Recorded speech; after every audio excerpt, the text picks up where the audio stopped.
บายดีเคยซื้อว่าโควิดมุยอุดมเดชหรือว่าแบงค์ขี้ดื้อกล้าว่ากล้าวาแล้วมีความมั่นใจในตัวเองสูงมีธุรกิจเป็นของตัวเอง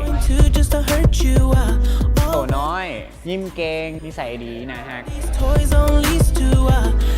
เป้าเก่งขี้ดื้อแล้วก็เข้าหาได้ง่ายแต่งตัวให้ตัวเองมั่นใจที่สุดแล้วอยากรู้ว่า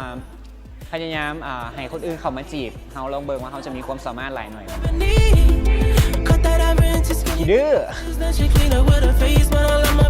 อยากให้ประเทศลาวมีฤดูหนาวที่แบบมีหิมะตกอย่างในเวียงจันทร์เอ้าเฮ้ย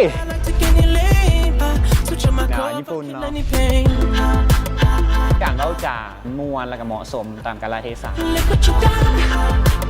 ฟิตเนสและก็อันดับ2มากก็เป็นกีฬาแข่งรถสเก็ตเป็นคนที่เราใช้เครื่องมืออิเล็กทรอนิกส์หลายใช้สายตาหลายน่าจะเหมาะสมกับตัวเองแบงค์เบอร์2เด้อ